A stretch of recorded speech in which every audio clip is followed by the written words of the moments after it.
Hey, and welcome back to another Learning Java City game programming video. So in our last video, we implemented some pathfinding so that our poor NPCs don't have to be stopped by any tree or what they might find. So that's working well. They're not being stopped by anything, but currently they're not taking the tile that they're walking on into consideration, and you might not want that, but I do. So I would like for my NPCs to choose to walk on these dirt roads instead of walking on the grass if they can. So we are going to be handling that today. And if we have the time, I'd like to also make a pause menu so that we can exit out of this state, the game state, without having to close our entire application. But one thing at a time, let's fix that prioritization. So I'm just going to head to the Pathfinder first. And if you look here at row 18, you have this move cost, which we've set to 10, which is an arbitrary number. We're going to have to experiment with the values. But we'd like for this to change depending on what tile this node is representing. So there are, of course, many places where we could put something like this. If you have several different types of entities that you want to have different prioritization for, then you'd have to put that method inside of these entities, such as, say you have these NPCs. Say we also have dogs, and dogs really love grass.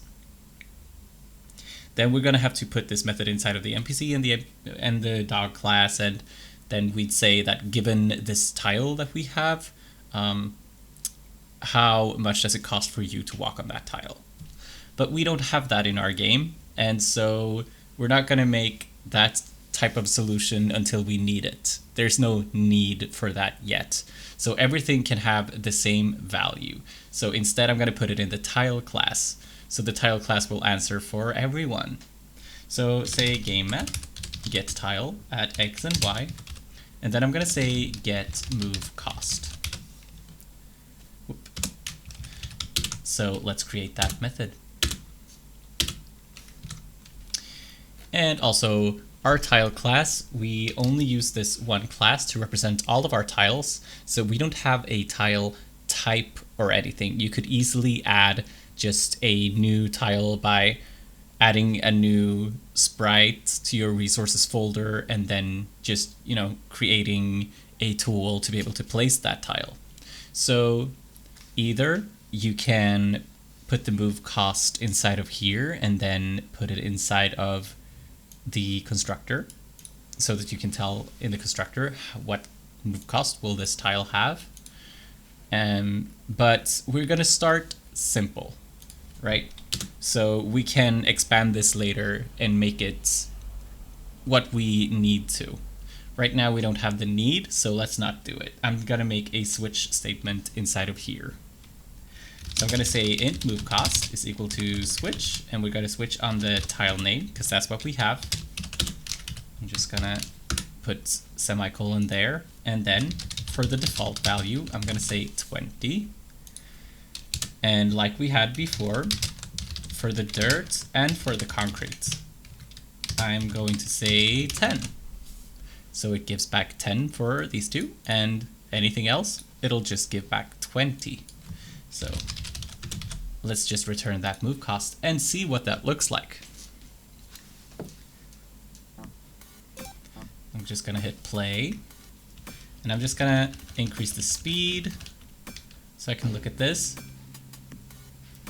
All right, so I'm noticing a few interesting things here. So first of all, the difference in costs aren't big enough that they want to choose this path over taking this shortcut.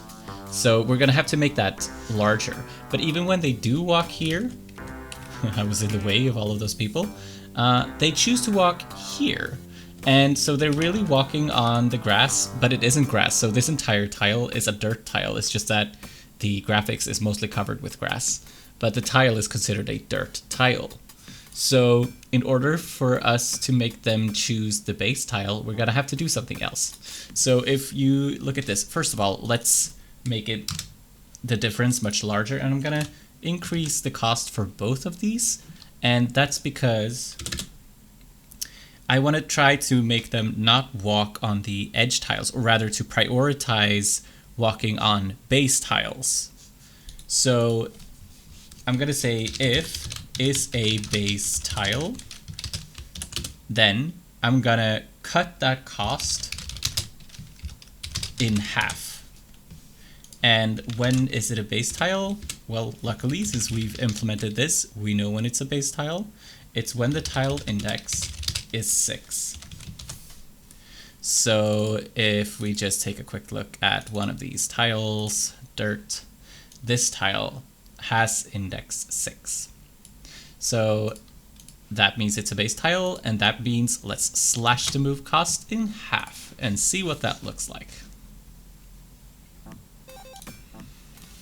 All right, I'm going to speed it up again.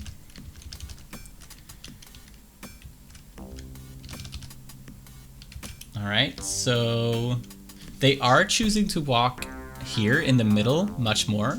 They're still cutting a small corner here because it's still cheaper to walk over this grass tile, because this is a dirt tile, right?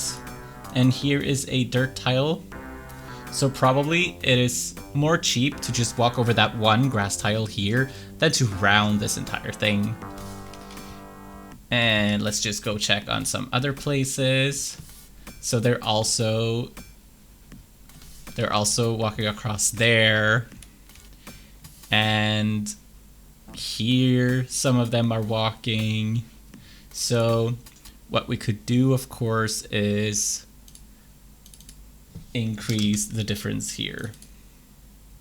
So now it is much sweeter to walk on dirt and concrete than to walk on anything else. So the grass, like, probably not.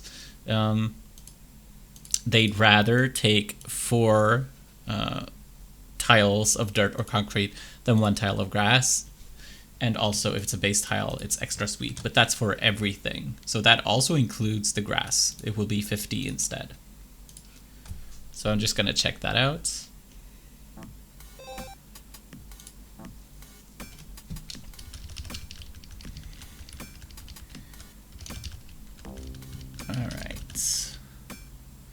So they are walking more here than before. They are cutting this corner because that's still a dirt tile, but now they're walking as little as they can on the grass, right? So they pick a random target, so that might be on the grass, but they try to walk as much as they can on the dirt until it's the shortest path to the grass tile that they're going to. So that's good. Let's see, where did I just get stuck? There. Here, they're still sort of taking this route, and we could, of course, help that with values, but we could also just play real-life park planners and help them. I mean, if that's the path that they want to take, then by all means, let them take it. So I'm actually just gonna make a, let's see what this is gonna look like so, like so, like so, and a corner there, and this is gonna be entirely dirt. That's gonna be like this. So now they'll probably choose this path, right? Let's just save and check that out. I'm gonna speed it up and walk down there, see what happens. Alright, so look, now it just looks like they're walking here so much that it's become like dirt. So that's one way of handling it. That's a way we could handle it here as well. Another way that we could handle it, they of course pick this path because this is a dirt tile, so we can make it even sweeter to walk on a base tile. Let's make it super sweet. If they can walk on a base tile, they probably will.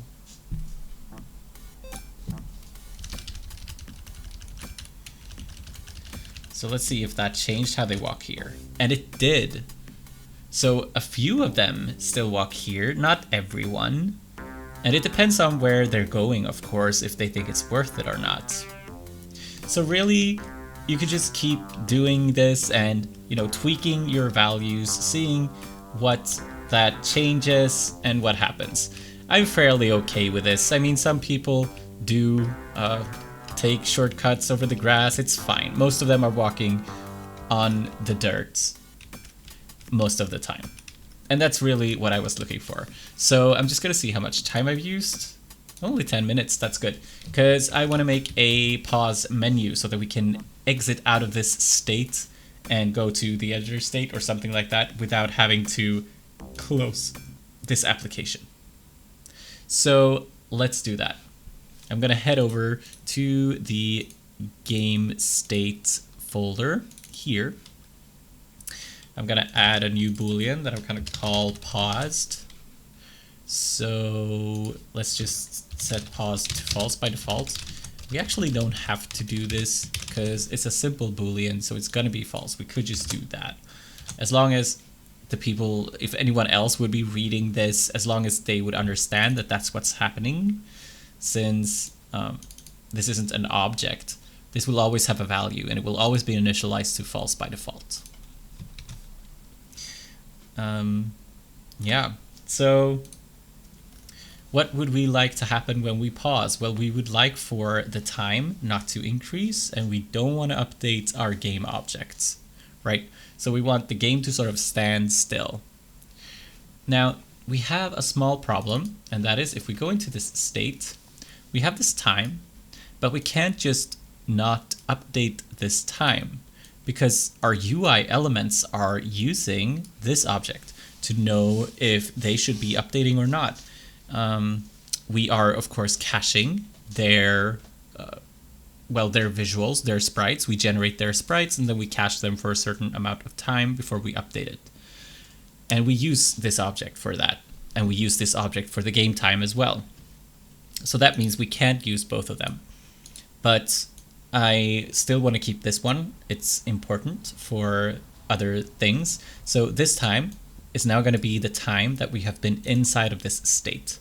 But the paused sort of state that we can be in inside of this game state, it belongs to this game state, which means that we probably want a different time object that will be the game time. So I'm going to make another time object, and inside of here I'm going to say if we are not paused, then let's update that game time. The problem now is we're not using this game time inside of our UI, so let's do that. First we need a getter, so go to the bottom and make a getter for the game time. I'm going to find the UI game time, and here is where we set it. Set text state get time get formatted time. And since we are inside of the game package of our states, we can know that this state is going to be a game state. So I'm actually going to get the time object out.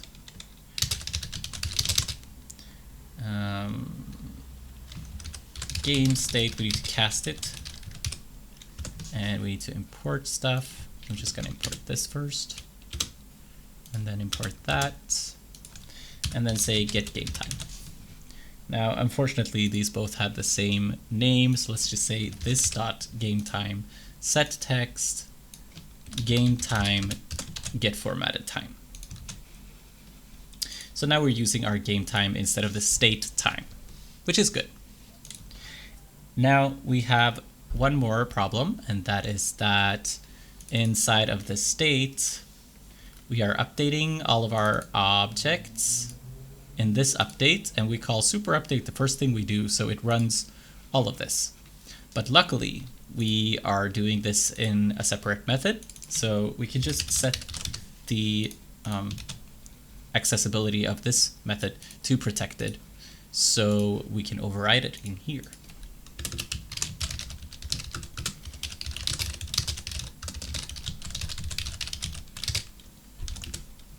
I think there's an S there. Update game objects. All right, so if we're not paused, then do super.update game objects. So now we won't do that if we're paused. Awesome. So now I'd like to also have a UI for this. So let's go to the UI of the game package and create something. I'm going to call it a UI game menu. It's going to be a vertical container. Create that constructor. I'm going to go back into the game state. I'm going to find the win. I'm going to steal this entire container. Yep. We're going to use the same container for both the win and the lose and the pause. So we have the same buttons. We're just going to change the label. All right, so what do we need to change in here? We don't need a win container because that's going to be this UI game menu is the container. So we're setting the alignment. We are setting the background color. We are adding the menu button. We are probably going to take away the options for now. We don't have them in here. We don't need to add it to the UI containers. We need to take in the input and the game settings. So let's do that.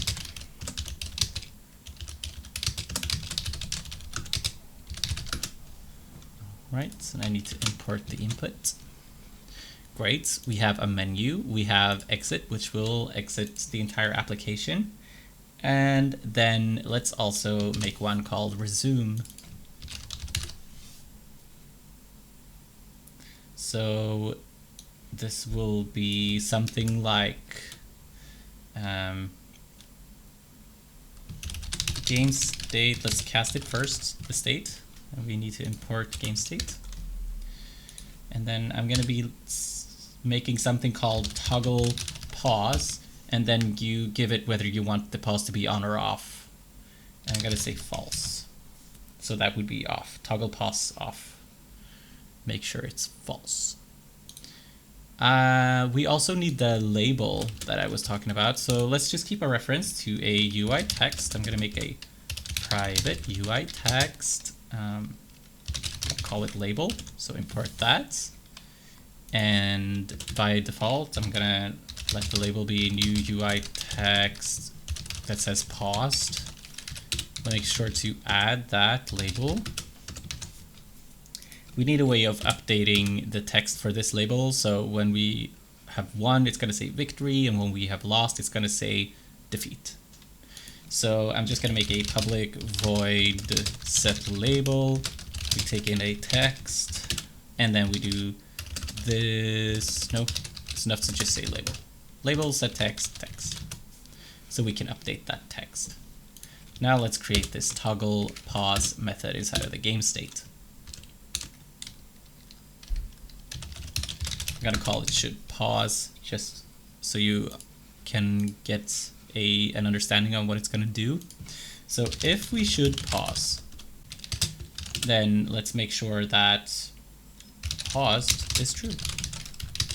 Otherwise, paused is false. Otherwise, this will be false, of course. So great, and we need another one for toggling this menu on and off that we made. So first, let's just keep a reference to that menu, the UI that we just created. I'm going to say UI game menu, game menu. We need to create it. So game menu is equal to a new UI game menu. This takes in the Windows size, the input, and game settings. All right, so here we should pause true. Let's make another one called toggle menu, also with should show or not, so true. And also let's make sure that this game menu dot set label is paused here. And here we're going to do toggle menu false, right? So let's create that method. Should show menu. So if should show menu and the UI containers do not contain the menu already. So the menu isn't up right now. Then let's make sure that's add game menu. And then I'm just going to say else if we shouldn't show menu, UI containers remove game menu. And we don't need to check here if it's already inside of the UI containers or not, because if it's not inside the UI containers, nothing's going to happen. It's not going to throw an error or anything. It's just going to say, oh, but this was already not here, so I guess everything's great. So that's good. We are toggling. Now we need to do that from these places. So we need a way to pause. So we're going to do that when we press the escape button. So let's just make a method, handle input, and there we go. So I'm going to say if input dot is pressed key event vk escape. So if we've pressed escape, then toggle pause, whatever pause isn't right now. So this would just toggle pause on and off. And then when we win, let's make sure that this game menu dot set label is victory. And then let's toggle menu true, so the menu is on. Let's just copy these two and paste them over whatever this was doing before. And instead, this is going to say defeat. So let's try all this. Let's see if we can pause our game and we get some UI and something is unhappy. Just gonna check what that is. So UI game time is not initialized. And it sure isn't, so let's initialize it. So game time is equal to new time. There. Hopefully it's more happy now. Alright, so we could at least start. Now I'm gonna try pressing escape. Alright, so everything's stopped. That's great. I probably want to center the children here so that this text is centered, but the resume button was working. Awesome. I'm just gonna go back to the UI game menu. So in here, I'm gonna say set center children true. And then let's see what happens when we lose. So I'm gonna say play, and I'm gonna press Y a bunch of times so we speed up the game. And just gonna wait for us to lose. That should happen fairly quickly. All right, so here, now we've lost, but things are still going because we didn't actually pause it. We only opened the menu, and I am fine with that because we have lost now, so they can keep running around and coughing and whatever. And then we have these three options. So we pressed resume before and it worked fine. So we can exit the application or go back to the menu. So awesome. That's something that I've wanted to do so that we can test stuff going to the editor and then going back to the menu and then going into here. Okay, so that weird thing sort of that just happened, I don't know if you noticed, when we tried to speed up our game in here, or well, when we did. So what we do is we increase the updates per second, right? And we never reset that value. So say now you can see that I have an update per second of around 512. So if I go into the menu, then it's still gonna be this updates per second. And when we went into the editor, it did not like that at all. So let's just fix that real quick so we don't run into issues with that in the future.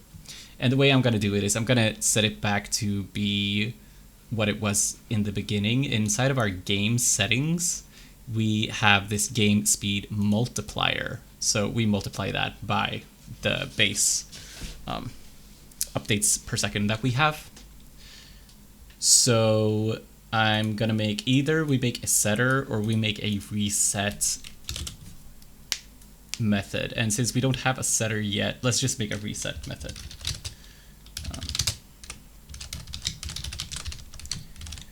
So what this will do is just gonna set the game speed multiplier to 1. So let's make sure to call it inside of the state constructor, because we always call super from every state. So I'm gonna say game settings reset game speed. So now, hopefully, this won't happen.